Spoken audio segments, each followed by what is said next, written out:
इसके अलावा हमारा ये फोकस रहता है कि वो जेंडर इक्वलिटी जगाएंगे तो महिला भी सरकार लागू को सेम बनाने लगे। तो पुरुष को तो 8 बजे वो जा रहे हैं तो उससे महिला नहीं सेम नहीं। जब तक इस तरह का वातावरण नहीं बनेगा, जब तक महिलाएं जाति में रह जाती मंदिर ही नहीं, आसपास महादेव भगवान सिद्धेश्वर नाथ की जयकारों से गूंज रहा था। शुरुआती टाइम भगवान सिद्धेश्वर नाथ का भव्य श्रृंगार किया गया। सिद्धेश्वर नाथ श्रृंगार सेवा समिति के अध्यक्ष विजय मिश्रा एवं समस्त सदस्यों द्वारा भगवान सिद्धेश्वर नाथ का भव्य श्रृंगार किया गया। 56 पुरस्कार से व्यंजनों का प्रथम महाभोग प्रसाद धर्मपाल गर्ग अनुज गर्ग धर्म परिवार फाउंडेशन की ओर से हुआ। भगवान सिद्धेश्वर नाथ की महाआरती लेकर कल रात 12 बजे तक सिद्धेश्वर नाथ का अष्टपहर रुद्राभिषेक सेट हुआ। महापर्व के अवसर पर सिद्धेश्वर सजाया गया। परिवार फाउंडेशन के सहयोग से मनाया जा रहा है। भगवान सिद्धेश्वर नाथ का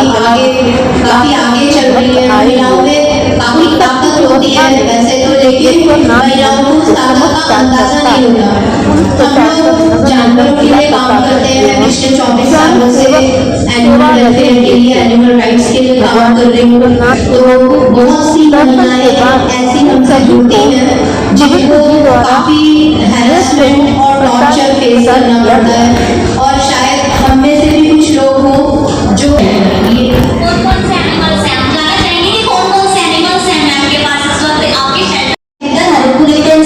आज आप डोमेस्टिक वायलेंस के बारे में महिलाओं को बताने जा रही हैं। और आप जैसे कि एक बहुत ही बड़ा नामी चेहरा है, वरिष्ठ कार्यकर्ता है समाज के लिए, पत्रकारों के लिए, महिला पत्रकारों के लिए बहुत ही आप उभरता हुआ नहीं कहा जाएगा, एक वरिष्ठ चेहरा है। तो आपने तो जीवन में बहुत ही अप एंड डाउन देखे हैं, तो आप महिलाओं को क्या कहना चाहेंगी? पहले तो आप सभी को महिला दिवस की हार्दिक शुभकामनाएं। जैसा कि आज हम महिला दिवस मनाने जा रहे हैं, तो महिला दिवस हम एक दूसरे के साथ क्यों मनाएं? क्योंकि हम एक दूसरे की शक्ति हैं, एक दूसरे के पूरक हैं, एक दूसरे के विपरीत नहीं। डोमेस्टिक वायलेंस क्या होता है? घरेलू हिंसा। घरेलू हिंसा की शुरुआत तो पहले सास बहू से होती है। कुछ होती है कि नहीं, देखनी है कि नहीं, जो कि महिला ही महिला है। तो पहले तो हम ये कहेंगे डोमेस्टिक वायलेंस होता क्या है। आज के समय में समझ लीजिए हर तीसरी महिला डोमेस्टिक वायलेंस घरेलू हिंसा की शिकार है ही है। कुछ तो आवाज उठा लेती हैं, कुछ समाज की वजह से, कुछ परिवार के दबाव की वजह से नहीं बोल पाती हैं, वो चुपचाप सारी हिंसा को सहती रहती हैं, जो कि बहुत ही गलत है। अगर हमारे साथ कुछ गलत हो रहा है तो हमें बोलना चाहिए, क्यों चुप रहे हैं? अगर हम गलत कर रहे हैं तो स्वीकार करें, हमारे साथ गलत हो रहा है तो हम बोलें। उसे चुप होकर सहना अपने आप में अपने साथ वो गलत करना हो जाता है, इसलिए हमें उसके खिलाफ आवाज उठानी चाहिए। जैसा कि घर में पति पत्नी आज के समय में रहते हैं, पत्नी दिन भर घर में पड़ी रहती है, काम भी करती है, सब कुछ करती है, बच्चे संभालती है, पालती है, सब कुछ करती है। पति बाहर कमा के आता है, बोलता है तुम करती क्या हो, तुम करती क्या हो, घर में तो बैठी हो, तुम हमें पानी नहीं पिलाओगी, हमारा खाना नहीं बनाओगी, हमारे कपड़े नहीं साफ करोगी, तुम्हारा काम है। अजी हाँ, हमारा काम तो है, लेकिन ये तो बताइए आप बाहर जाते हैं, सैलरी पाते हैं, आप हमें क्या देते हैं? 2 वस्त्र और खाना। तो प्यार से बोलिए ना कि अजी मैडम हमारा काम करिए, आप ये अधिकार दिखाइए, न कि हमें उलझना दीजिए कि ये हमारा काम है। प्यार से बोलेंगे जरूर करेंगे। अगर हम ताजना देकर कहेंगे तो ना, हम कहेंगे हमारी सैलरी दे दो जी, जैसे आप बात से सैलरी मांगते हो, फिर हम करेंगे आपका काम, है कि नहीं? दूसरी चीज, जब हम बाहर निकलते हैं, जैसे मैं एक पत्रकार हूँ, महिला पत्रकार, जब हम पत्रकारिता करने के लिए किसी क्षेत्र में जाते हैं, वहाँ भी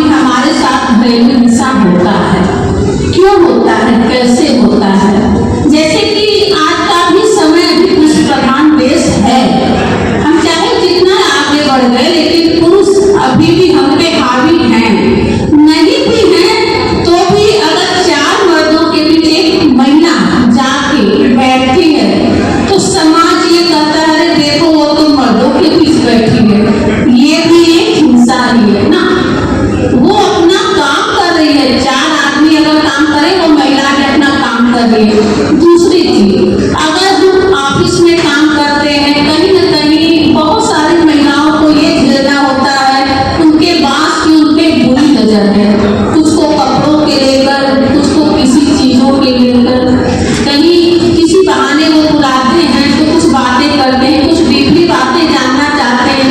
आप डीपली बातें क्यों जानना चाहते हैं, आप अपने काम से मतलब रखिए ना। आप हमसे ये क्यों पूछ रहे हैं कि हमारा पति क्या करता है, कैसे हमारे रिलेशन है ना, ये भी एक तरह से हिंसा है। आप अपने काम से मतलब रखिए। कुछ होता है बहाने बॉडी को टच करना, ये भी घरेलू हिंसा है, ये भी हिंसा का ही एक उदाहरण कर सकते हैं। अगर आपको लगता है कि आपका बास किसी बहाने आपको टच करता है, तुरंत बोलिए ना, नो सर, नो, इजाजत नहीं है, आप काम करिए, काम की बात बताइए तो हमें क्या करना है, हमें टच करने की कोई जरूरत।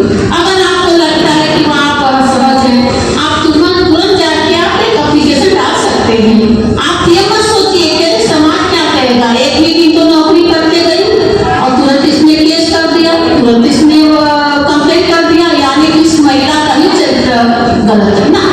ये चरित्र गलत नहीं है, हम अपने प्रति जागरूक हैं। इसलिए दूसरी चीज है, जैसे सास है, कोई दहेज है, कुछ है, उनकी डिमांड पूरी नहीं होती है तो घर में बहुओं को तरह तरह की ताजना देती है। अगर वो पैसे लेकर आती है या कुछ करती है तब तो खुश है।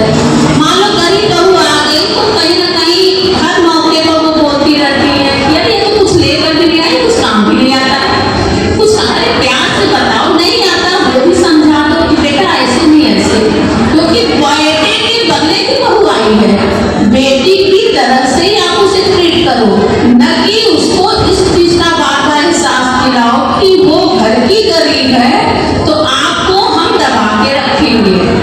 ये भी एक हिंसा ही है, इसके प्रति भी हमें जागरूक होना है। जैसा कि गीतांजलि मैम ने पहले ही बता दिया कि डोमेस्टिक वायलेंस होता है, उससे हमें बचा कैसे जा सकता है, हमारे पास कानूनी वो हथियार क्या है, हम क्या क्या कर सकते हैं, इस बारे में हमें बताने की जरूरत नहीं है क्योंकि समय का अभाव है। और भी लोग बैठे हैं, स्पीकर हैं, उन्हें भी अपनी बातें करनी है। तो ऑलरेडी हमारी गीतांजलि मैम ने हमें सब कुछ बता दिया है कि हमें डोमेस्टिक वायलेंस, हिंसा, इन सब चीजों से बचा कैसे जा सकता है। और एक हमारी एक पीड़िता मैम आई थी जिनके जज्बे को हम सलाम करते हैं,